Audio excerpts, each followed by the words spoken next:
Today on the show, we're hitting 2 episodes in 1 episode, and then Shinji gets fucking absorbed into an Eva, and holy shit, the Eva went crazy, huh? Wasn't that so crazy? I'm just talking to you guys, the listeners, about the episodes that we watched. Coming up all today. That's how we say it. Coming up all today on Anime Binge Club. Hit the theme. Hey, welcome back to Anime Binge Club, the only podcast that gets talked so fast that I can't even say what I'm saying. I'm Spencer, host, the Crittenden Master, W Live, coming into you today. Spencer style, double Crittenden. That's right, there's 2 Crittendens in the house. My twin brother. What's up, Spencer? It's me, your twin brother. I talk like this.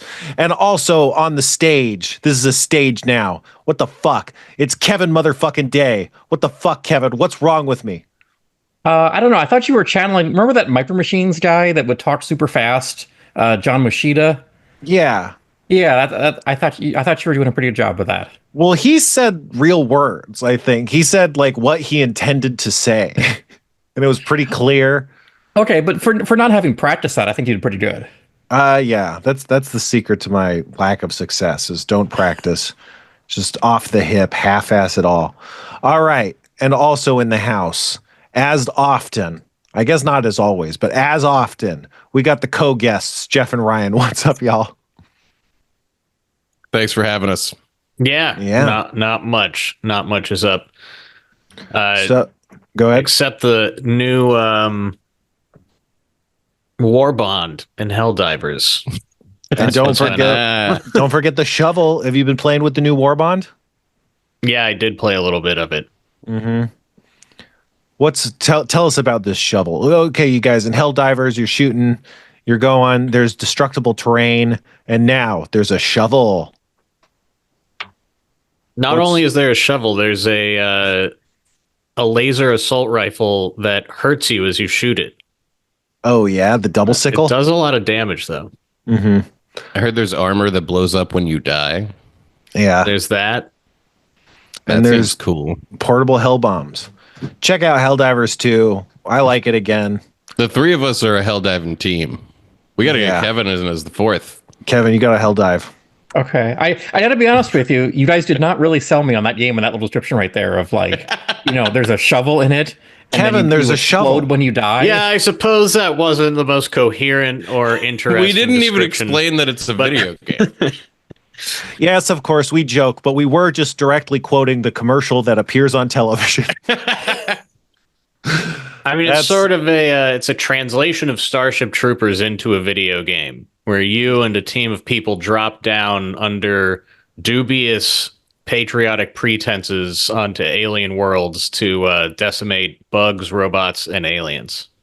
It's all the fun of being a fascist and none of the guilt. But did you guys know that there was they recently released a Starship Troopers game that was trying to I don't know when it started development, but it was trying to do the same thing as Helldivers. I saw that. Did it already come out? I think so. Let me look this up. Not only does that exist, but now they've announced that Helldivers is going to do a movie. Oh yeah, wrapping all the way back around into the movie version. A snake creates another snake, and both of them eat each other. I gotta say, I hate that. I don't like that at all. What I really hope they do, since a big part of the game is just the Helldivers are totally expendable, they die all the time, is I hope there's I want 20 A-listers in the movie, and I want one to die every 5 minutes. Yeah. They should just be introducing new people constantly. Yeah, well, that's what I mean. It's all the stuff that's fun about it. Once you kind of translate that into a popular kind of mainstream movie, it's just kind of jokes about Super Earth. That's kind of all that there is. And it's oh shit, the automatons, or we made the aliens and made them, whatever. I don't know. In the official lore, apparently Terminids used to be smart and they were peaceful. And then we the humans bred them to be stupid and aggressive so that they were less of a hassle to deal with. Because they were they presumably were a spacefaring species that was capable of space travel on their own. And they were talking and stuff. And now they're not. But I don't know if that's true, but that's what people were saying about the lore of the first game. Interesting. Anyway, but that's enough talking about space aliens. Let's talk about incomprehensible man-made and other horrors. That's right. Evangelion is the show we've been talking about. In this episode, we're covering episodes 19 and 20, right? 19 and 20. Yeah. Mm-hmm. So let's start with episode 19. What's the short version? So Shinji doesn't want to pilot the Eva anymore because he almost killed Toji, and he's being like a whiny baby. He wants to leave. He's getting out of town, and then an angel attacks. Which, didn't this already happen? Like, didn't that happen in like episode 5 or something? Basically, I was gonna say something felt really familiar about the sequence of events. Yeah, I think when in that episode when he came back, it wasn't on the back of like an angel attack, but it's, you know, he got locked out of the systems. His card key got like destroyed or holes punched into it, so it didn't work anymore. And he was gonna leave, but then his friends like told him to not leave or something like that. I don't know. He changed his mind. But this time he fucking threatens to destroy the HQ. He's like, I have 100 seconds. That's plenty of time to destroy the whole thing.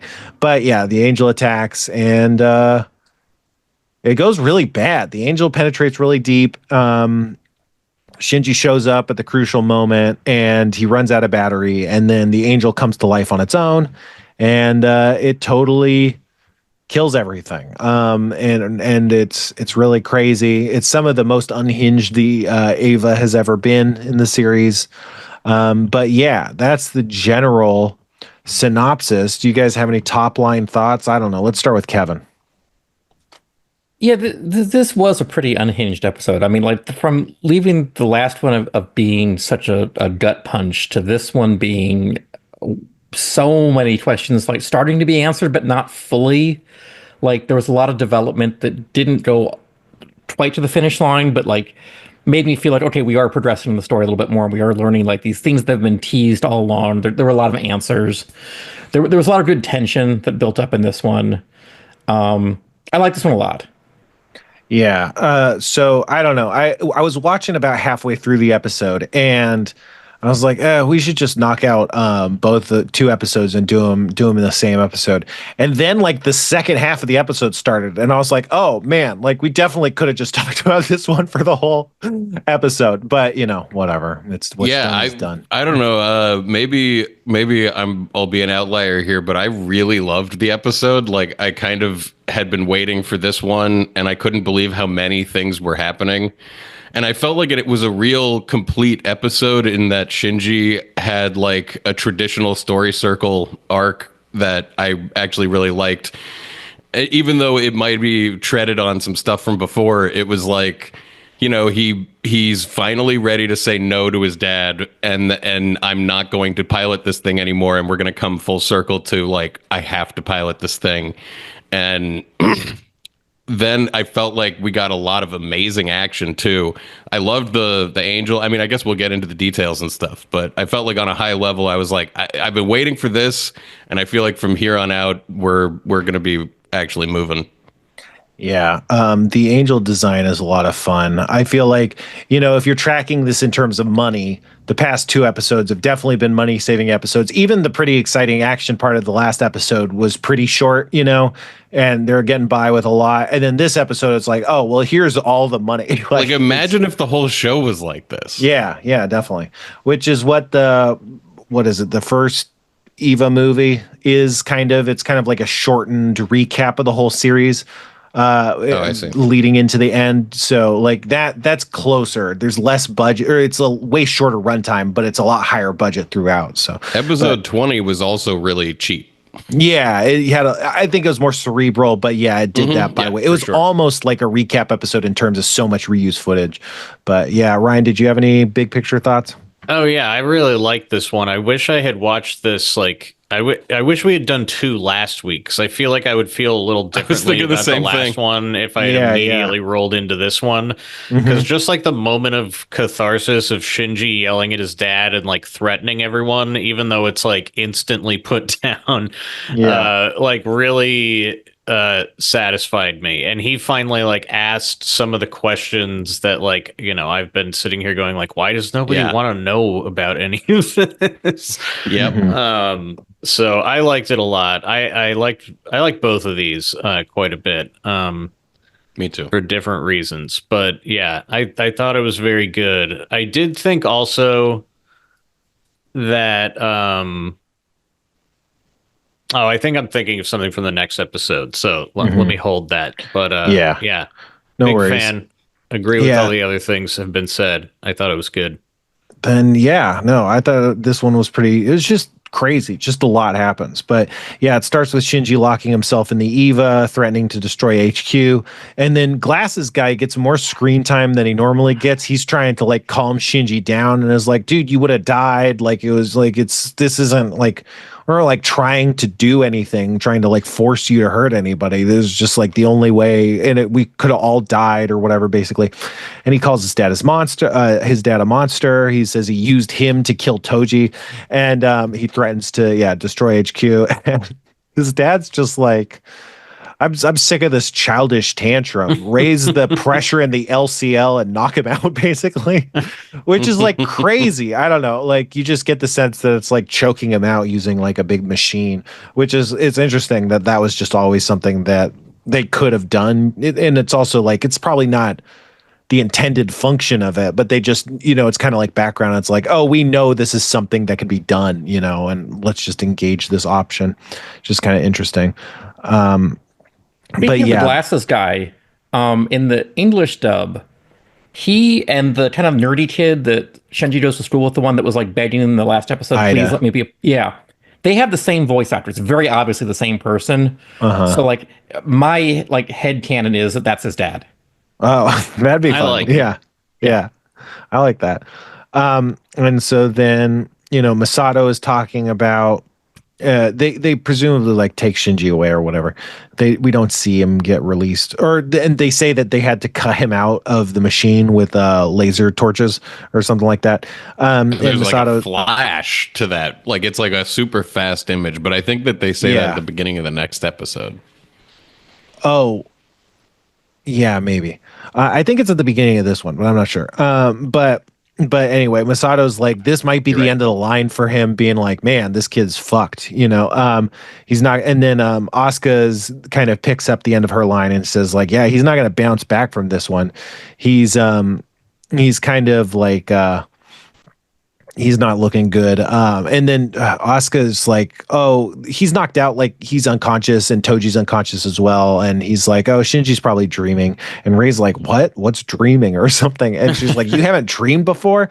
And again, like here, Rei seems like embarrassed about being caught out, having not dreamed before, which is interesting. Again, like if you're tracking her, she's kind of becoming more conscious. And this seems like that too, where she's kind of becoming more aware of her own difference from other people, whereas before she was just kind of like in robot mode, but not very self-aware of that, and so then Toji wakes up, he looks around, he sees Shinji, and then Toji kind of goes back to sleep, and from then on, like, I think like this is interesting. I thought this was really interesting because this is more of a theory in the sense that I don't think this necessarily gets picked up or explained later on. And this is just like an organic thought that I had. But like Toji is in this train, and this train has been used by Shinji as this liminal space where he's having like introspection and deep like interrogation. Like in the past episodes, there's been times where he's talking to his younger self on this train, or like a shadow. Do you guys remember that at all? Mm-hmm. But what's interesting here is now he's talking to Rei, and Toji's there, and he's watching it happen. And so now I was like, this is interesting. Is like Rei actually talking to him, or is this like a dream that Shinji's had? Like, I have the theory right now that like, oh, I feel like Rei is like somehow incepting herself into Shinji's like dream and like actually talking to him. And Toji is somehow intruded on that dream space and is watching that happen. And that made me think like, oh, when Shinji's talking to himself, I wonder if that's like Rei also. Like, but I don't necessarily think that's the case. It definitely is like this kind of psychological dream world that exists or something, you know? But I just had that thought like, oh, I wonder if Rei was just talking to Shinji before, like kind of taking on another image. That's something that kind of happens more in the next episode too. But I don't know.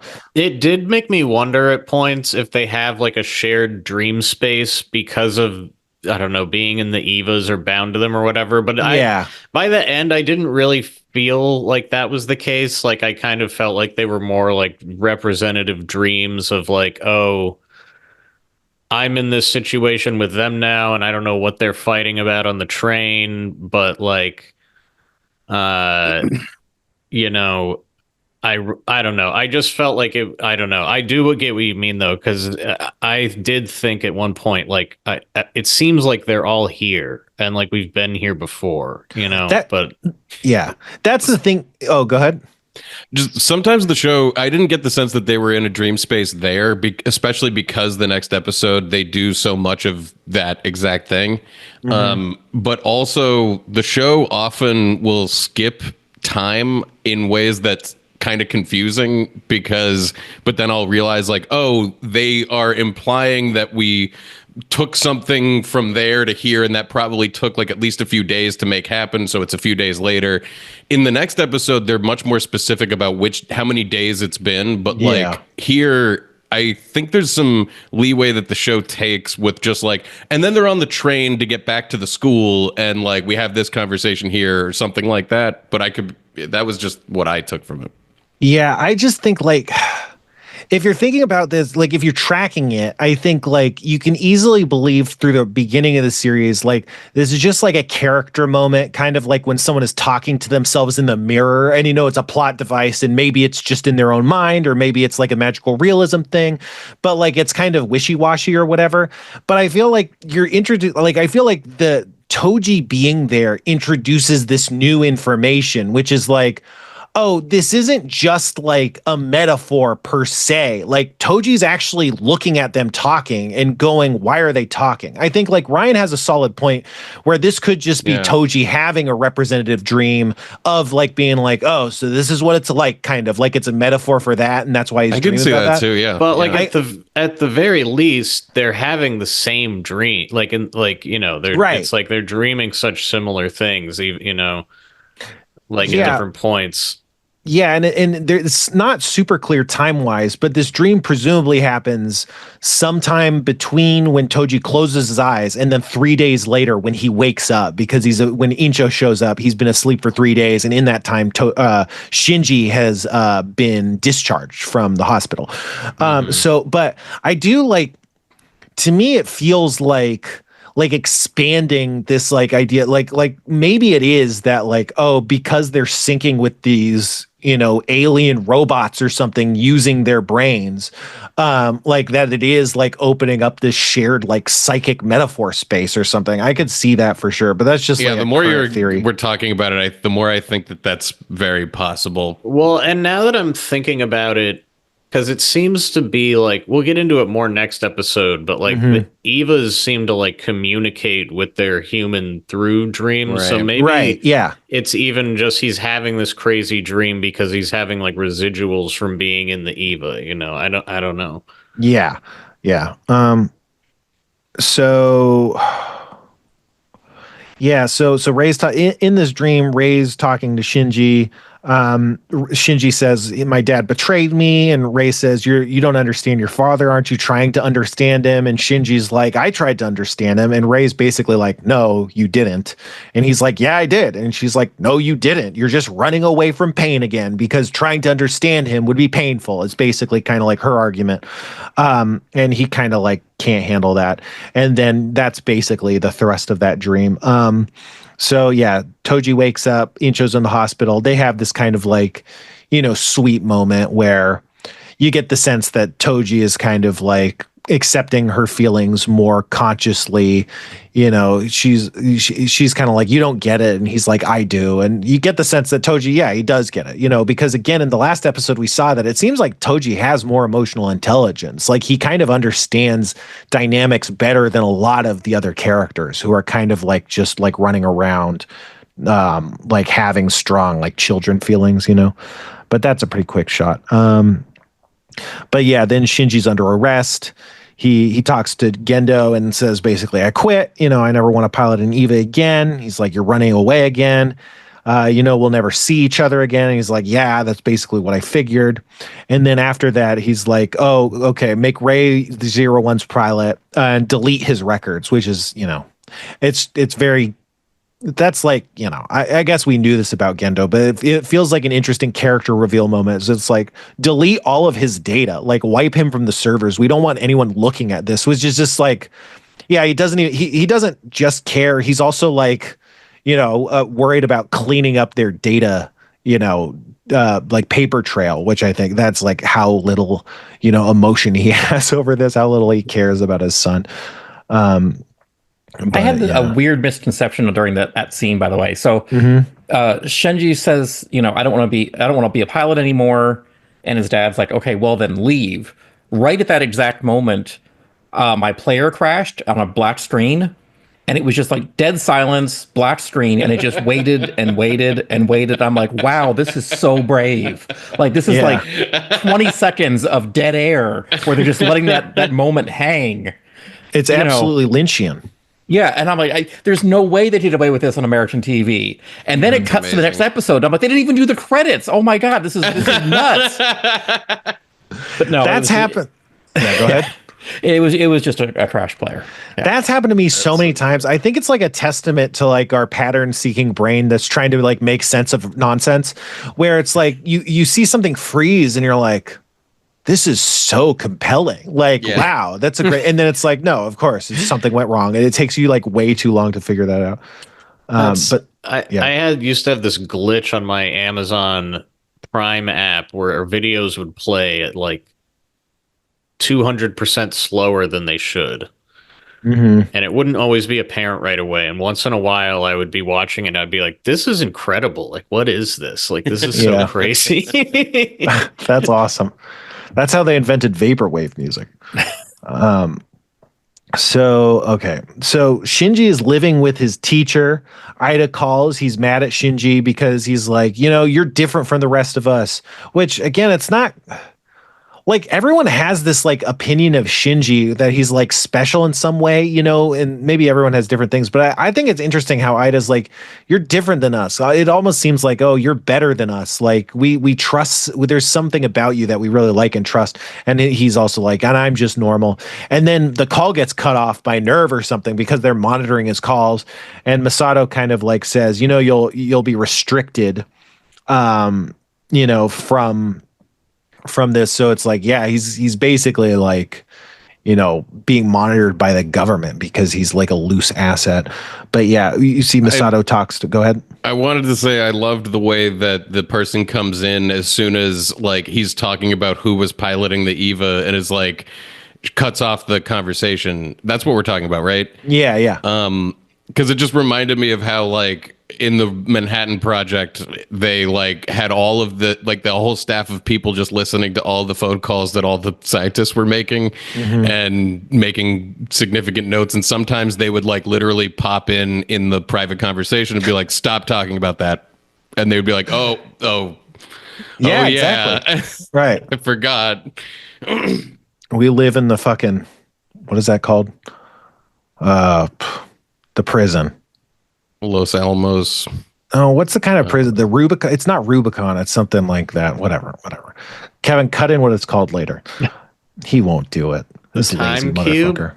No, it's like an Oculus or something. Prison where everyone can be seen. Oh, where like there's one guard in the center. Panopticon. It's like a panopticon. Yeah. Anyway, that was worth it. I'll cut that in. Cut that in. Thank you, Kevin. You lazy motherfucker. But okay, so and then Misato also says, like, I don't know. it's like an apology, but it's also kind of like a play at manipulation. But it also seems like Misato is like really just something that she needs to say. It's super unclear, but she's like, like all of us put our faith in you. It's not like we wanted to do this. This is what we like absolutely had to do. And it's like, it seems to really kind of fuck Shinji up more, but it's just like this interesting, like, thing, which is true. It's not like they want to be counting on this kid. It's just like the world is ending and they have very few options other than to make someone kill his friend in a robot, but yeah, she also says that all of their classmates are fourth round candidates or for being the fourth children, which is kind of, what was alluded to by some of these last episodes. And it kind of like explains like, oh, what is the deal with the class a little bit. And then, so then the angel shows up. It can make these cross-shaped explosions with its mind, basically.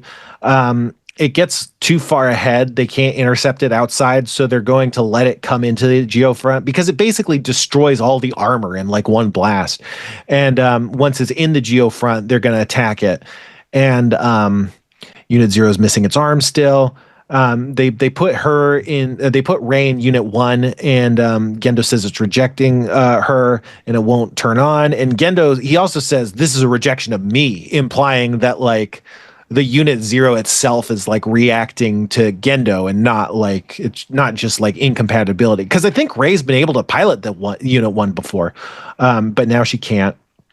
They try the dummy plug; it doesn't work either. So she gets Rey is sent in the Unit Zero. She says, even if I die, there are replacements, which is an interesting thing to say. And then Shinji's seeing like the battle take place kind of in the angel. And he's kind of like, wow, I sure made a bad decision. I'm conflicted morally right now. I'm having internal conflict. And Asuka is going down to intercept the angel. She's surrounded by weapons and she can't hurt it. She says the AT field is supposed to be neutralized, which is interesting. It implies there's some technology down there that's supposed to be able to neutralize the AT field of an angel. But it doesn't seem to be working because later in the episode, it still has an AT field. But that was just something that was kind of, I think they mentioned AT neutralization site earlier in this episode, just as like a random one-off line. And I don't know if that's related, but I thought that was interesting. Just the assumption, because that's the whole problem with angels is that they have these AT fields. So the idea that they just had some technology that could turn it off is like absolutely new information. It's almost like a plot hole or something, almost. But yeah, I mean, I ran through a bunch of stuff. You have anything up till that point? The way she said that line of like, if I die, I can be replaced or whatever. That was really like depressing. Yeah. I know she's usually a downer, but that just seemed even worse than normal for her of just nothing matters, just this nihilistic. Yeah, she's been really blasé about her death before, and when she saved Shinji was sad because like he was like, you're sacrificing yourself. So this definitely goes in that bucket. But yeah, it's really dire. Yeah, what's fucked up about that is like it was almost like she was comforting herself with that. Mm-hmm. Like it was like, it's okay, like this won't be the end of humanity because of me losing, but like so I can go and sacrifice myself here. Yeah. Yeah. What I thought was really cool about this episode in that moment was that, like, up until now, it's like I've been just so mad at the situation that Shinji's in that I've been like, yeah, fuck him, get out of there. And this moment was like showing the difference between Shinji, who's just quit, and these people who have accepted like their important role in society and are gonna just like die doing what they're supposed to do was like really amazing, because it like made me be like, shit, no, Shinji, you have to you have to go back. And like, it's perfect because that's in the middle of him like actually leaving and coming to that. Like him going to the shelter is great for that same reason, because he needs to see the actual consequences of him not doing what he needs to do. It feels so wrong to see him cowering. Like that's just not, that's like, yeah, it was really effective. Yeah, usually when he's being, Shinji-ish, there's not imminent peril. It's kind of like downtime when he's being a little baby or whatever. But this is like, well, he has actually leapt into action most of the time when shit was, happening. But this is it gets thrown around a lot. But this is like classic trolley problem, or maybe more specifically the idea. Have you heard of the fat man problem? I don't think so.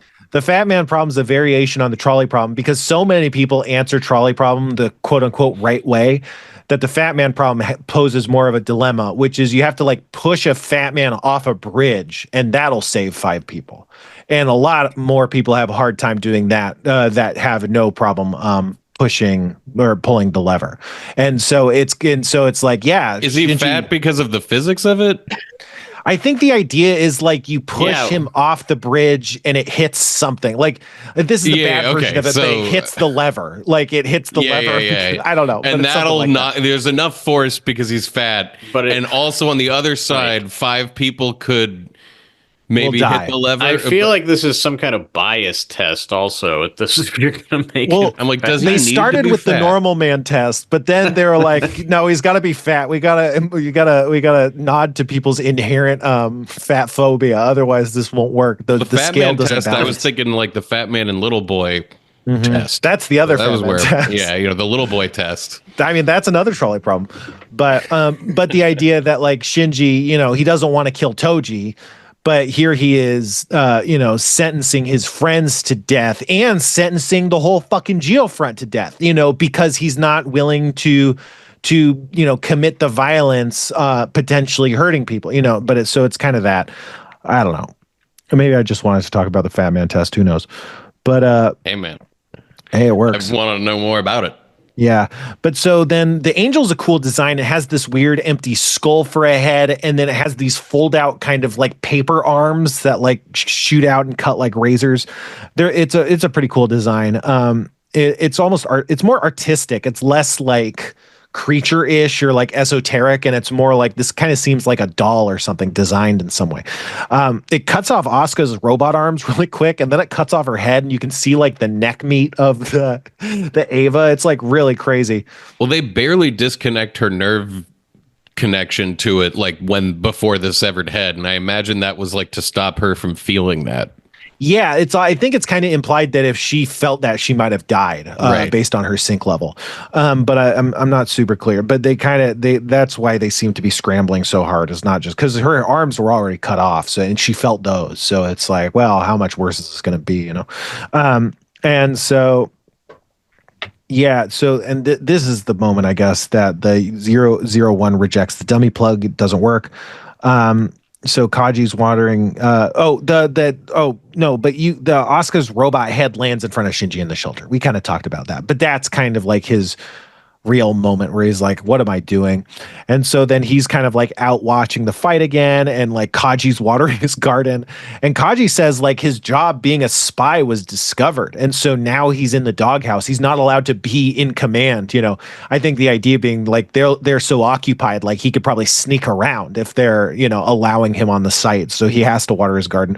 I also think it's like, I don't know. I think it kind of builds off the last time we saw him in the garden, like this metaphor of like what you like. It's like in the face of like the apocalypse, you can run away from pain or you can engage in your interests, and so now like Shinji's really coming face to face with his desire to avoid pain. It's kind of like a coda or a second beat to that like conversation they were having a few episodes ago about like the garden. But Kaji basically talks Shinji into fighting again. I love the feeling in that scene of like, well, we can sit here and water flowers, I guess, Shinji. Yeah, and he's like, that's You've all made it all the way to paradise. Yeah, but he's it's like crazy up here. Yeah, all I can do is water the flowers. I can't jump in a fucking robot. You can. Like, that's the difference between us. And I don't know, one of you guys mentioned way back that, like, Kaji kind of seems like a person who's been through what Shinji has been through. And, like, I feel like all of these scenes in the past 3 episodes with Shinji and Kaji are talking, you definitely do get that sense that, like, maybe Kaji has felt more Shinji-like in the past and has kind of grown up in a way Shinji hasn't. And he feels like very compassionate, I think. Like, is like, I've been there. Like, I get it, kid. Like, but you need to understand there are right answers to these problems, I don't know. You guys have any thoughts about that? Because I really like that scene. Yeah, I thought this scene was really good. I thought it was just really, it was like funny in a way too. Like, it's just so insane what's going on. like Yeah. in the background behind them. Yeah, Yeah. they just really sold how over the top the danger is. Mm-hmm. I was really like going, okay, maybe this is showing some character development in him, and he's not just this gross jerk. And then he makes the line something about, I'd rather be between Misato's melons. Yeah, yeah. Oh, And I was yeah. like, oh, come on, don't ruin Like, it. look, Don't this is say pretty that to nice. a kid. There could be a What better the fuck situation. is wrong with you? Yeah. But But I think that's kind of his, I don't know. I think there's an extent to which he's like, I'm getting too saccharine. I gotta be pervy. I can't just seem like a mature guy. I have to undercut that. It does seem kind of like, I don't know. He's like, I'm not being myself, or I'm not coming across the way I like to come across as this cool, mysterious, womanizer. But yeah. He also says if an angel comes into contact with Adam, the world will be destroyed. It'll be the next second impact or something like that. But yeah, so now we're back in the fight. Rey's in her robot with one arm, and she's holding an N2 mine like a football, which is crazy. It's like, Jesus Christ, she's really gonna kill herself. And she tries to smash it through the AT field. It still has its AT field, even though the neutralizer was said to be there. I don't know. It blows up, but it doesn't kill it. Even though it's inside the AT field, it just doesn't kill it. It doesn't kill Rey either. The machine, or her robot's still intact. It also seems like the mines have blown up bigger in the past. Like, this seems like a pretty small mine explosion. I'm not too sure why that happens, but it seems like less. It doesn't seem consistent with the N2 mines exploding in the past. Maybe the AT field held it in place. Yeah, that makes perfect sense. I think that makes a lot of sense, especially because that later scene. But the Unit Zero is still alive. The angel cuts its, like, the angel slices its head, and then later there's a quick shot of like the angel's like face being like bisected. Like, it's a really cool like quick shot. And then Shinji shows up in the HQ. He gets there way too fast. There's no way he got there that fast. Let's see. And then they're saying it's heading to Central Dogma. It's actually getting in there. And then he gets in the robot too fast. They're like, the robot is coming and menacing Misato. And it's like, it takes longer to like get him in the pilot plug, get the pilot plug into the thing. So both of those things happen way too fast. But then he's fighting. He has this cool move where he smashes it into the Ava launcher and gets them to launch, so it gets farther away from the Central Dogma. They're fighting. He runs out of battery. He gets attacked, and it reveals the S2 engine of the Ava, which we've never seen before. But I think in the past they learned that it integrated an S2 engine from eating a guy. And yeah, I was gonna say, have we heard of an S2? I didn't remember hearing of it, but like they were like, they definitely revealed it to be very important that the Evas were not supposed to have them. Yeah, I'm pretty sure. And I'd have to go and rewatch all this, but I'm pretty sure like the second time the Ava went berserk, it started eating a guy. It started eating a angel, unless I'm getting that mixed up. But I feel like I remembered it in this watch through. And it started eating an angel, and then at that point they're like, it's integrating, or it's eating its S2 engine, and they kind of like they imply that it's like integrated that. But this is the first time we've seen that happen. But I'm not sure. I'd have to double check that. And if you're in the comments, let us know, because I'm not something they've that. talked about a lot recently.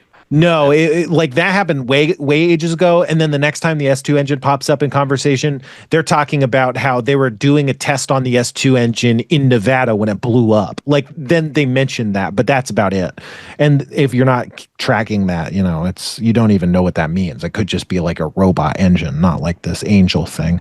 But yeah, so just to get through this a little fast, and then we could talk about it. But He feels like he runs out of gas. He runs out of battery. He's like, stop, or help, whatever. And he feels this heartbeat. It's like this very distinct heartbeat. And Unit 1 wakes up. It goes berserk mode.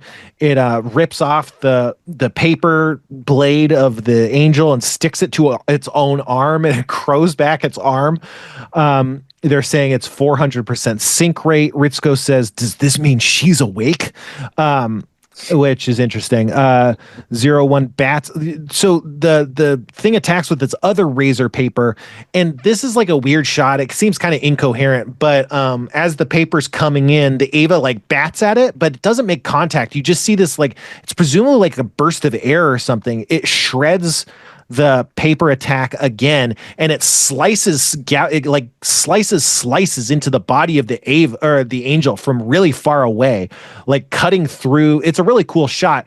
It cuts through the AT field, and then the angel sprays blood, and the blood hits its own AT field that's just like invisibly in midair. It's like this really cool shot. Yeah, it looks berserk. It has these really wide open eyes that are different than it's looked other times it was berserk. It starts eating it. And then it starts mutating, and they're like, it's breaking its restraints. Those aren't armor platings. They're restraints to keep it in check. Yeah. And then they're like, oh, it's begun. And like Gendo's like, it's begun. And Kachi's like, it's begun. And they're like referring to whatever. So that's all pretty fast. But and you I'm guys like, want to talk hell about yeah. that? Yeah, I know. It's hardcore. I'm like, fucking finally. This is what I was saying last week.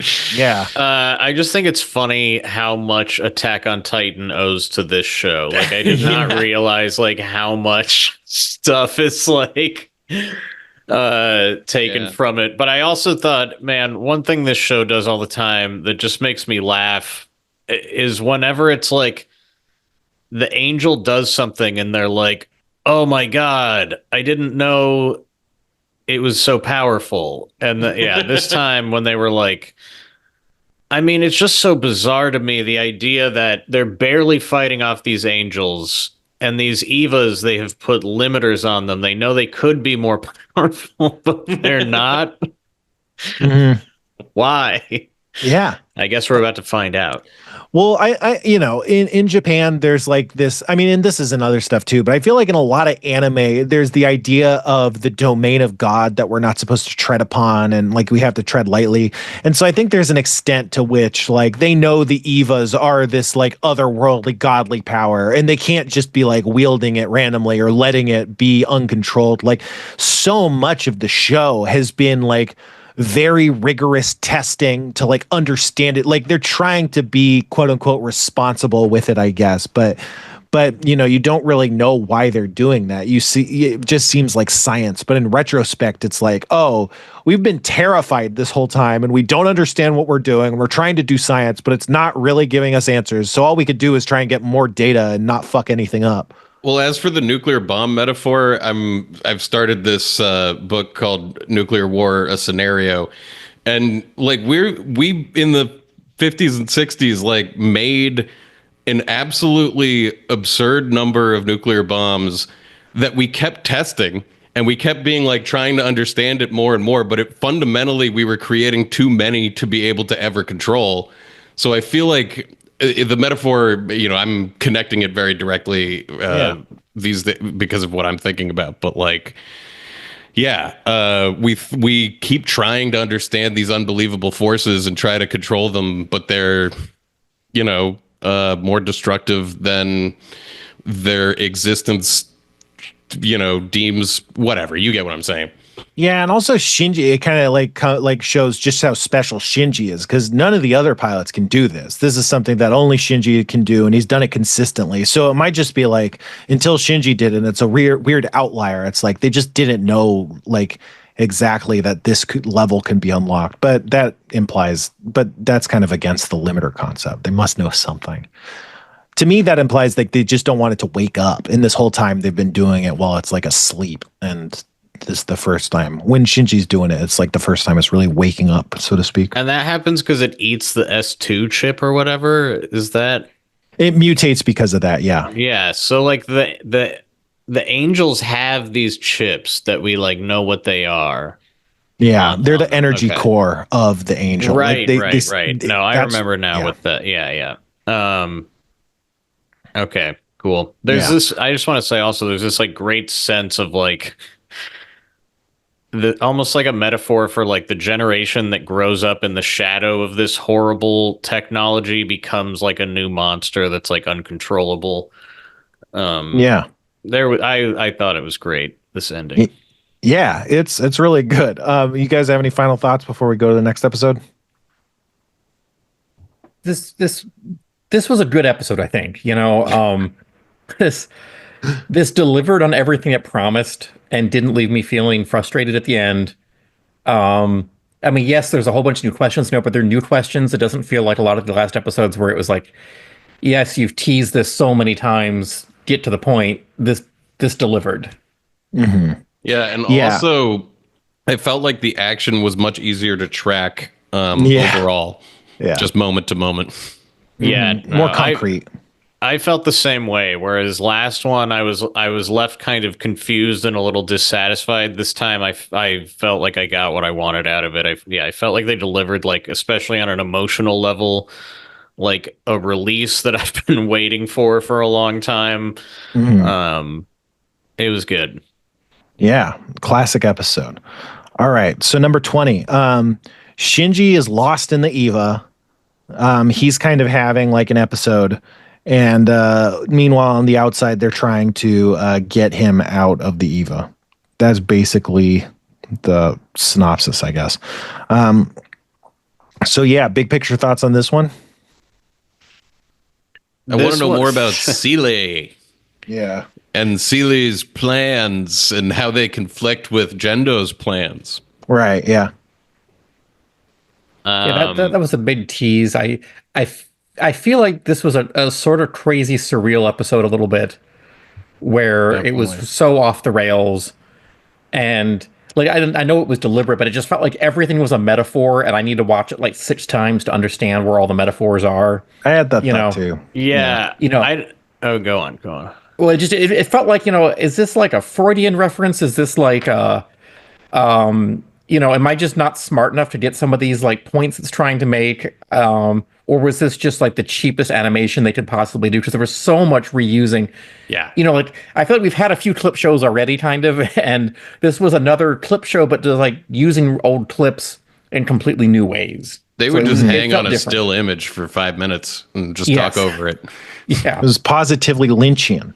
Yeah, I don't know if I would call this good or not, but I liked it for just how hard it went. Yeah.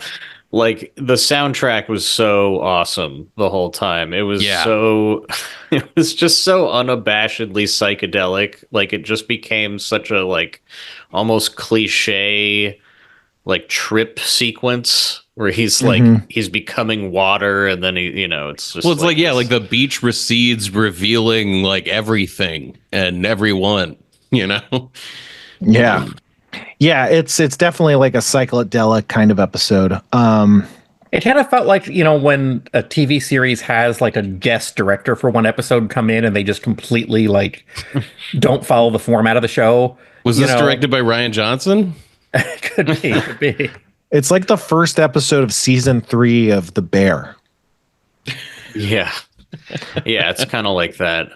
But I thought it did have one of the funniest laugh lines to me in it, which is like, okay, so at one point, Shinji is like in his mind about to have sex with all 3 of the women at once. And it's like this insanely like, do you want to be one with me, Shinji, like in body and soul?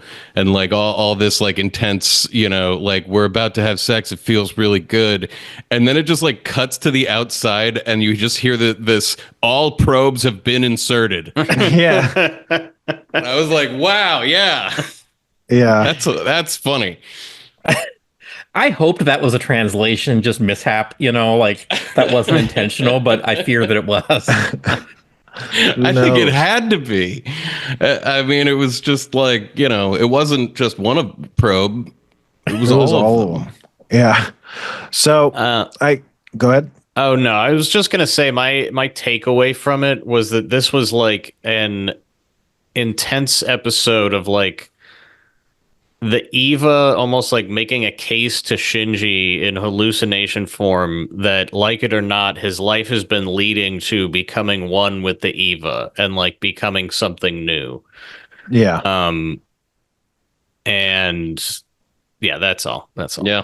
You guys might not remember this, but to me, this episode has strong parallels with that one clip show where Rei is doing a syncing test with Shinji's Eva and having these kind of like dreams where she's kind of like, where am I? What am I? Like, and so watching this one, I was like, oh, I wonder, because I think she was in the Unit 1 when that happened. And like, I was like, oh, I wonder if this is like a thing that like the Unit 1 does. And it was doing it to Rei in that episode. And now it's like doing it to Shinji.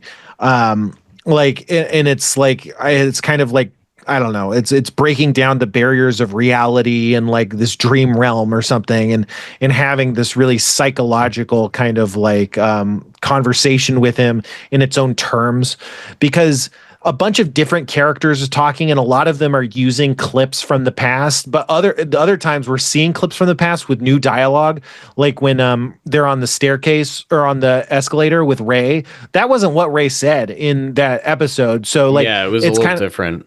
yeah, I'd say it was relatively different, but yeah, I feel like it kind of gives the image that like if the unit 1 is trying to talk to Shinji, it's doing that using this like dream space, and taking on his memories and then Yeah. characters he's recognizing, almost like, you know, that trope of like aliens that their form is incomprehensible, so they take a familiar form. Yeah, I was gonna say in Deep Space Nine, in the wormhole, there are these like alien beings that when you encounter them, it's like you're in like a non-linear dream, and they appear to you as your friends and family or whatever, because they're like reading your brain waves and just trying to communicate based on things that they find or whatever, like, you know. And it reminds me of that. The Yes, prophets. the prophets. I call them the wormhole aliens. The wormhole aliens. That's official the term. secular term in DS9. But yeah, so like it kind of like, again, it opens up like, I wonder if all of these kind of dream sequences were similar kind of things, or if they took place in this similar liminal space that's opened up by being connected to the Evas or something. Who knows? But it's just interesting. We see the Unit 1 is all fucked up. It's like it's wrapped in these bandages that to me remind me of these paper amulets that are used to seal evil. Like that was in Dan to Dan, where they put like the paper tag on the Torii gate to like seal out evil. Yeah, they do look like that. To me, it was reminiscent of that. It's like they're actually sealing it from evil, and like I feel like there was something like that on Adam or whatever when it was down in the underground. Like I think they had something like that where it's like they also have like religious barriers placed around it, you know, like That's superstition. Awesome. Yeah, it's interesting, but maybe it's just supposed to like evoke that. Who knows? And it has real pupils. Like I don't know, like it's I don't know. We haven't really seen the Eva have like pupils per se. Well, at one point, didn't we see like the eye appear out of the flesh, like really early in the show? That was episode 2. Yeah, it had pupil. It had that eye had a pupil. Yeah. And then so Seal is freaking out. They're like, this wasn't our scenario. Then I wonder if this was Gendo's scenario. He has a bell around his neck and it didn't ring. Like, I don't know. I loved that where they were like, we need to make the bell take action next time. And then it cuts to Koji. I love that line where the guy's like, there is a bell around his neck. It just didn't ring. And then the guy said something like, that's so meaningless, like to say a bell that doesn't ring. Like, we need to do something else. We will make the bell take action. Yeah, it's just like what it made me think like, man, it would be weird to be in the Illuminati, like this highly ritualistic, like hoity-toity, like you have these crazy robes and like weird mystical rituals, and like shit is going really wrong, and you're having to be like, there's a fire. I mean, you know, the holy conflagration has blessed us, you know, trying to like translate it into like Illuminati speak, you know. But yeah, that's a pretty short scene. Sketch. Yeah, it would. I motion to. I don't know. Mm-hmm. I don't know enough about Robert's Rules of Order to execute this. But yeah, so the Ritsuko says the damage done to, or someone says the damage done to the Evas is way past the Hayflick limit. Anytime there's terminology like that, I look it up. The Hayflick limit is the number of times a normal human cell can split before hitting senescence. So one of the reasons why we don't live forever is because our cells hit senescence after dividing a certain amount of time, and that's the Hayflick limit. So they're implying that like the Evas regenerate, and this is way past their ability to regenerate. They declare the HQ is total loss. They say we got to go to the secondary backup command. They say it feels off, which is just interesting. You know, it's just like things are really being weird. They're not going to go back to the same way they were. 01 is completely inert. Glassix guy makes this kind of like joke. Was the joke different in English? What was the joke in the sub? Like, because Hugo, glasses guy, he says something about like, oh, that's just like you, Misato, and then he apologizes. I can't remember. I remember he said something weird, but it didn't strike me as a joke. Yeah, it didn't land as a joke, and like, there's multiple interpretations, and I don't really think any of them made sense, so I was kind of confused there. But whatever. This is something I probably this is something I meant to bring up before, but one of the things, like, Japanese has a lot of parallel pronunciations for different things, and sometimes it's used for wordplay. It can make like puns and stuff really crazy in Japan. Like they could do all sorts of crazy puns that aren't possible in English. But when they say 01, I don't know the actual word it translates to, but they say 01 or 00 no Goki. And that gets translated to unit 01 or something. But the thing about Goki is Goki also means demon. And I remember that Ano, he said that he wanted the Eva designs to evoke Japanese Oni, which also means demon. And so I thought it seemed really significant or interesting that when they're referring to these robots, they basically say like demon number 01. It's just like, because of wordplay, demon also means like the equivalent for unit or designated number, but it feels very intentional to me. And they also said like those shoulder like tabs that the Eva has were supposed to evoke horns, and like the Eva obviously has like a horn, and some of the Evas have horns, and so it's like, yeah, they're trying to like make them look like Oni, these kind of like ogre devils. Anyway, I probably should have said that like episodes ago, but I don't think I got around to it. But anyway, they reveal Shinji's been absorbed into the Eva. They look in the pilot plug and he's not in there. There's just an empty suit, his empty plug suit. This is what 400% synchronization looks like. Yeah, that's like such this dry, like CSI level joke, You're like, take a look, gentlemen. This is 400% synchronization. But it's like, it's not a joke. It's like, that's true. And Misato's like, what are Evas? Evas are objects in the shape of humans created by humans. And then Misato's like, come on, you can't say you created that. You copied it. It was a copy of something found in Antarctica. And then Ritsuko's like, yeah, but they were given human will, which is like a really crazy thing to say. And then she starts to say Misato's like, oh, whose will did all this? And Ritsuko's like, she starts to say, well, like, probably the Eva's will did this. The Eva had will, and that did this. And then Misato slaps her and is like, get your fucking, what are you talking about? You made this shit. Get it on lock. Like, figure it out, But yeah, that was that scene too. There was the most frustrating line. I might be wrong, but Ritsuko says at one point, oh, they were created by man in man's own image. I can't explain it any other way. And that was just so, I was like, try. Please. Right. I'm glad you pointed that line out. Yeah. That made me angry. The subtitle translation makes it say like, this is the absolute limit of what I'm allowed to tell you. This is like the only way I could phrase it. I can't get more specific. But yeah, I think that would make so much more sense. Yeah, what you described is infuriating. Absolutely. Yeah, because it's like she just says this poetic thing, and it's like, that's the only way you can say this. There's no more. Yeah, there's no more explanation that could possibly be had. But like the other way is like, all I'm allowed to say, they're objects. They're the shape of humans. Humans created them. That's it. Like that. I think that makes some sense. But yeah, so it also says Shinji being lost. That's on the first day. Then it goes to the second day. Rei wakes up in a hospital, and you hear on the radio, Tokyo 2, they're following up a month ago. Tokyo 2 got attacked by a leftist, which is just, they don't really go into detail, but like now they're in Tokyo 3. And so it's like, did a leftist kill Tokyo 2? Or did like they just also make Tokyo 3? Like, because a month ago there was an attack on Tokyo 2. So a month ago, at the very least, there was a Tokyo 2. I missed that it was a month ago, because I thought that they must have just been like still talking about the second impact and putting out propaganda about what it is, because we had just found out for sure what it wasn't. Yeah, and so it probably is propaganda somehow. Go ahead. Yeah, but I thought that they were trying to say like, yeah, the second impact, it was done by leftists. It could have been it probably wasn't the second impact, but it Right. probably was something that, yeah, they're just covering it up saying it's a leftist, which is, timely. But so, and then you see Asuka, she's like destroyed a bunch of shit in her room. She's upset because she couldn't stop the angel. She got beaten in a fight and she was upstaged by Shinji, which is, that's classic Asuka. She's externalizing. Day 3,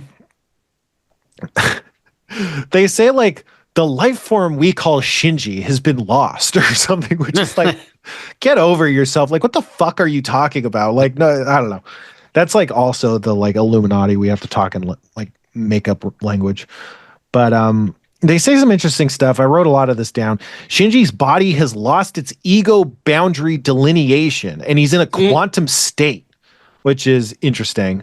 I do think that comes back later at some point. The LCL has undergone a chemical change resembling primordial soup. His body and soul are in the fluid and are projecting a mental self-image that's the facsimile of the plug suit. So we're seeing the plug suit, and we're to believe that's not even a real plug suit. Shinji's brain is manifesting an illusion of a plug suit as proof that it still exists, which is what I don't know. I thought it was crazy that they could tell that. Yeah. I was like, I mean, you can tell he's not there. I get that. But to be like, obviously what's happened is he's become a quantum, force. Yeah. He exists in the state of being in existence and not, or, being an Eva at the same time. I just love how this is setting up in multiple ways how he is about to be very much reborn. And definitely like the primordial soup of the earth, we crawled and were born out of that, but then also it's going to be a very literal birth. He's literally goop in a metal cocoon, right? Like he's right, like and they referred to it as a womb before, insane. I think. Yeah. And it's definitely very womb-like and phallic and stuff. There's insemination, right? Insemination references with the thing.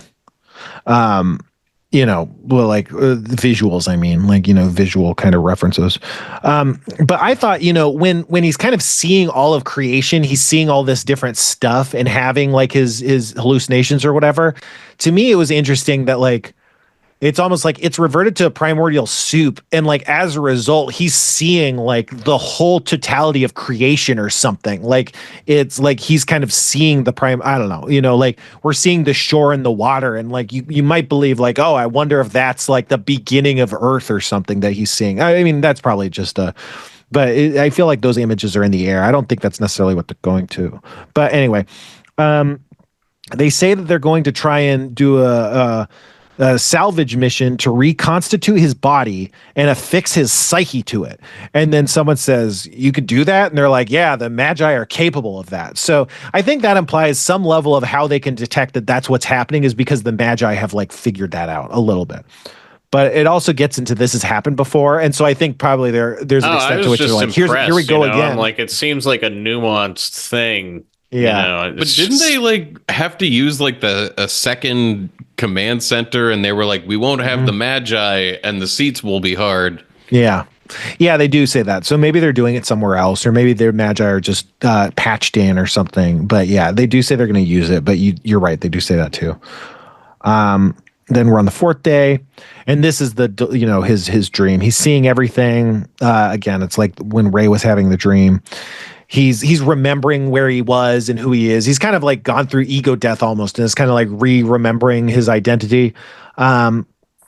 And then he's like, oh, what was I doing? Oh, I was fighting. What was I fighting? Why was I fighting? It was enemies. Oh, yeah, enemies. They're trying to attack us. We should defend ourselves. Oh, I get it. Enemies. And I think it obviously becomes a little obvious, but I feel like it's kind of subtle how more like he's saying enemies, and he kind of goes through that 2 or 3 times before he lands on his dad. But like you see a couple flashes of it, and then there's more flashes and more, and then he's like, my enemy is my fucking dad. I really like how they handled that. Did you guys track that or whatever? Yeah, I like that. I thought it was good. Yeah. And then he says, you murdered mother, which is pretty hardcore. I don't know if it doesn't seem like that was his belief before, but in this moment, he blames his dad for his father's death. I think that rumor had been suggested to him, so it was at least somewhere in Shinji's head. Right. Yeah, it was in the news. But again, like, yeah, I wonder if this is like, again, like we're seeing this is all part of the communion with the Ava. So I wonder if like some of this is like being incepted or spurred by the Ava to try and like manipulate him, because it does seem like it's trying to manipulate him, or whatever is happening is trying to manipulate him. Like I don't know if we're to believe that's what's happening, but I think that's a solid theory. I don't think that ever really gets explained either. It does seem like it's trying to like seduce him, you know. Right. Yeah. And it also wants to like absorb him and like become one, like with the sex thing. But he says he remembers seeing the Ava on the day he ran away. So there was a time where he was a little kid with his parents in the lab, and he ran away when he saw the Ava. And it's not clear what the terms are, but it's interesting that it's like this wasn't the first time he saw the Ava. Then we go to the 38th day. They've been doing a lot of science trying to figure out how to get what's his face out. Were there any parts in the dream up to that point that you guys want to talk about? Because I kind of dropped some of the scenes of the dream that didn't really, mean a lot to me. No. It's just cool how this is like the ultimate meeting with the goddess moment, and that he has to then atone with the father. Like it's like the ultimate atone. Like the father here is looming large. Yeah. Thanks, Kevin. Nice. Kevin, cut that out. Don't cut it out. Leave it in. This is great podcasting. Thanks for checking out the podcast, you guys. You know I appreciate your support.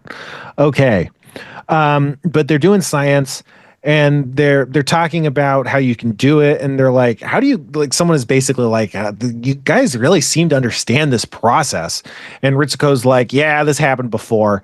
And they're like, oh, what happened? And she's like, I don't know, we have papers on it, or we have like records of it, because it happened with my mother, or like my mother was trying to recover the person who had been absorbed. And I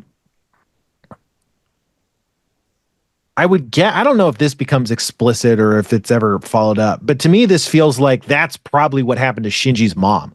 Is she got absorbed into the Eva, and Ritsuko's mom was the person that tried to recover her, and she failed, and then she was gone. I don't know. Right. You're probably right. I don't know if it ever. I didn't even think of that. Yeah. I was thinking of too much about them like being implanted to like with the intention to drive it, and that it's like their personalities or something. But well, that's true too. The personality computers are a big part of how they control the Ava. So it was also like, I think it's another theory that like Ritsuko's mom gave up her brain to become the Magi computers or whatever, thus inventing the technology of personality computers. It also could be the case that Yui, his mom, gave up her brain to form the personality computer that controls the Eva. I think that's a possible theory too, based on what we know so far. And again, I don't think there's like a concrete answer, but there might be. I'm not sure, but to me that makes sense. But I don't know, maybe that's a spoiler. I really don't remember that ever being explicit. There's stuff in like the manga and the PS2 game, and I feel like stuff like that might be in those, but we're not going to cover those. So there's some stuff that it'd be funny if the answers can only be found in the PS2 game. A lot of them can. That's what's crazy. I'm gonna have to like play it at some point, or at least get the game script and like dig through it at some point, because I'm fucking yeah. I'm going all out. But then he talks about how he feels human warmth. He's back in the dream. He says he pilots the Eva to receive praise. Man, this section really got me. I was like tearing up. Like, I don't know. In both of these episodes, I felt so strongly like associated with Shinji. And I was like, man, me and this guy are both really fucked up. And I was like, I got to figure this shit out. Like doing stuff for praise and stuff. It sucks. But, it's... then he sees, the naked women being like, oh, do you want to become one with me? Let your heart, like, do you want to become one with me? And at some point they say like, let your heart go and give in or something. And so, yeah, it's used like a sexual metaphor, but it kind of feels like, oh, right now he's in this liminal space where he hasn't been fully absorbed by the Eva, and the Eva is trying to convince him to like absorb into it or something, and then, yeah. You have any thoughts there? Then we go into the salvage operation. That's kind of the end. I thought the be one with me Shinji thing went on for maybe a beat too long. Yeah. They said it so many times. I would It's say it went on positively for a Lynchian. bold amount of time. Yeah. I'm going to keep saying that. Yeah. But yeah, no, something I love about this show, and this was like the hardest it's gone at it yet, is it like really demonstrates clearly and visually like what a personality is, like how a psyche is like built. Like Shinji is like thinking of like what he is, and he's like, I have enemies, I have friends, and like it's just like the way that it deconstructs and reconstructs him in this, it like works for me, even though this is like such a out there kind of clip show. Like I thought they made it into something kind of worthwhile. Yeah, I agree. I feel like it doesn't read like a clip show. It reads like this really psychological introspection, like crazy, trippy kind of sequence. Obviously it is, and it's money saving and stuff. But to me, it like feels really complete in a way like Ray's thing didn't quite feel complete. It felt more like retready. But yeah, I also think that like it kind of gets generic and first principlesy in like a way like, oh, I am a human. I do a fight. I get in a robot. This is my enemy. I fight the enemy. Why do I fight the enemy? But at the same time, like I felt like it, like you said, it does really map. Like we don't talk in those basic terms, but I feel like there's an extent to which we do have like running commentaries kind of like that. They're just more specific and there's more left unstated, but we still kind of go on these kind of like internal monologues that kind of are these arguments back and forth about like what we are and what things are, and they ground us. And I was like, I think when you said that, I was like, yeah, you're right. It actually is like really realistic in a way that I think is really compelling. Kevin, you got anything? No, I like the way that this is sort of wrapping up, even though this is so confusing. You know, Mhm. like Yeah. it's all over the place, but at the same time, it's kind of pulling things together a little bit. Um, you know, right about this point in it here, I'm really kind of like wondering, like, what does all this mean? Like, are these really deep ramifications, or am I just reading too much into it? You know, there seemed to be this repeated theme of mother throughout a lot. You know, um, and there was that one scene. I think it's about this point where his dad is like, oh, if it's a boy, it's Shinji. If it's a girl, it's Ray. And I was like, wait, what does Mhm. that mean? Oh yeah.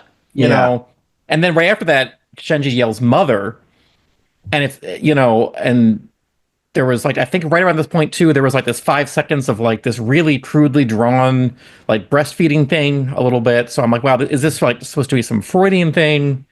You know, I Yeah. Go ahead. there was just so many questions this left me with at this point. Yeah, that's kind of like this moment where his mom is talking to his dad when Shinji's like a baby, and they're talking about like, isn't it fucked up to have a kid in this world? And then the mom's kind of like, well, you can make anywhere a paradise or something like that. It's kind of an, a glimpse of her personality that I don't think we've had throughout the whole show. Like that triggered that. There's also this part where he's talking to Ray, and he's like, oh, my dad hates me. And then she says like, I'm your substitute. And he's like, yeah, he tossed me aside because he has you. And, then she's like, are you jealous? Or I don't know exactly how it plays out. I wish, I think she says something like you didn't even, you should have sorry, I just had it. Damn. She was mad at him. She threw it back in his face, basically. Yeah, but it's true. Like a lot of times when that character, like that Ray character is in the psyche saying the stuff, it's like, it probably is true. It's like Shinji's weakness, like allows a lot of this shit to happen. It's like he leaves a void that other people are filling. It's not like their fault. They're filling, but he left a void. But you chose to run away. Right. Is what she says. Yeah. Which is true. Like that's the thing. And again, he remembers running away as like a really young child. So it's interesting. It's like he kind of created this. And then, and so anyway, the salvage operation happens. They say no destrudo detected, no destrudo detected, which destrudo is a Freudian concept that relates to like death drive, and it's like some part of the libido. So it's like, I think like it ties both to like the have sex with me Shinji and is he going to be lost forever in the sauce, like both at the same time. It seems like it's tapping into this Freudian concept. No Destrudo detected. And they're doing the thing. They're doing they're doing science. And then they say there is Destrudo. We finally detected Destrudo. That's like the first sign of stress. It's like, oh, he seems like he has a will to live, and now he's like losing his will to live. He wants to die a little bit. It basically goes wrong. It all fails. And the pilot plug ejects and it opens up and all the fruit fluid pours out. And it's like, Jesus Christ. And then Misato is crying. She has the suit, which the suit is a facsimile created by Shinji's ego or something. But she's crying over it, which I don't know. I felt really bad for her. It's like, damn, like this sucked. Like she really does care about Shinji a lot. She feels a lot of responsibility for him. And yeah, he says this. Oh, I remember this smell. It smells like mother. Then he remembers his mom. That's the scene that Kevin was talking about. I almost called you Kyle. Jesus Christ. And then Shinji manifests. He like flops out naked onto the ground. Like, he regains his ego boundary delineation or whatever. And yeah, I don't. This just says Evangelion, the artificial human. I think Misato says that in bed. I don't know. But yeah, so Misato and Kaji are in bed and she's fucking him because she wants to know secrets. And he's like, are you fucking me because of secrets? And she's like, yeah, I am. And he's like, damn, I'm honored. And she's like, you can't distract me with sex. And then we have another boldly long sequence looking at a glass and some long is correct. Yeah. Some cigarettes that have been smoked. It's positively Lynchian. It's like that scene in The Return of the guy sweeping the cigarettes. It is actually pretty Lynchian, I guess. Well, because the cigarettes imply they had just finished having sex, and now I think they're going for some form of round two. Well, this dialogue was so long because she's even like, I didn't know you smoked. And she's like, only after I have sex. And he's like, huh, that's interesting. Like, they just like, and then there's like a lot of moaning followed up with, what are you trying to I fucking loved it. I found it like inspiring. It was almost like they were like seeing like how long can we go for on a still image. Well, I wonder if like the editor was looking what at is like, the limit? What's the runtime that we got to hit on this episode? And again, I thought my screen froze, and I'm like, right. Exactly.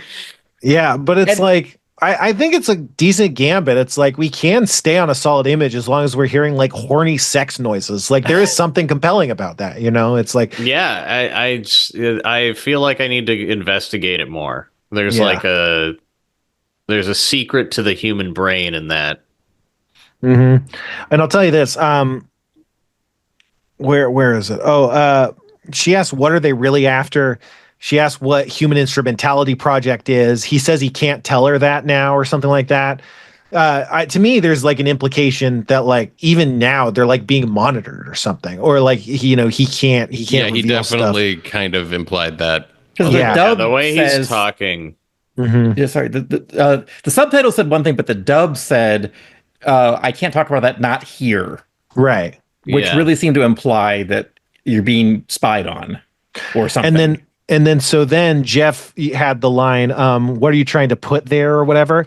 And then right after that, we see her hand having a pill and putting it on the counter. Yeah. The implication being what he was trying to put in there was a pill of some sort. And she fishes it out of whatever orifice and puts it on the bedstand or whatever. But that's what he was trying to put in her. But and then he says something about like, I haven't done this in 8 years and this will be my last one or something like that. In the sub, I don't know if the dub's different, but in the sub he says, This is my only gift to you. This is like a gift to you, and it's my only gift to you in 8 years, and it's probably the last one I'll ever give you. Okay, and again, referencing the pill, like so, he's trying to insert a pill in her body, and then when asked about it, he's like, "This is a present, and it's the only present I've ever given you, and it's the last present I'll ever give you, and it's a pill." The episode cuts. Mm-hmm. Is very auspicious. The pill is the same shape as the pilot plugs. I guess I don't know if there's a significance to that. It could be. You never know. After what we just watched, I couldn't help but think it was acid. Yeah. Well, that's the thing. Is it's like is it like this episode was like about the creator's fixation on psychedelia? Maybe it was going to give her the answers by letting her like commune with the Eva Yeah, it Maybe could be this like whole an episode Alan was a Moore dream thing. from them having sex. You know, Could be. it's just like Mulholland Drive. Yeah, I went darker. It's like this is gonna like erase her memory, or this Yeah, is gonna yeah. kill her, or some, I like think you're right. No, I think you're right, Kevin. I don't know what it Erase her was. memory, more like erase her head. There you go. Heyo. amazing. JD Vance. No, I don't know. I don't know where I was going with that. I'll figure it out. JD Vance, more like Gendo's pants. Heyo. Okay. Hey. Final thoughts. This is a long one. We went over, but in a good way. Yeah, no, I just wanted to say back at the moment where Shinji's suit comes out of the thing and she's like crying over it. I thought he was dead.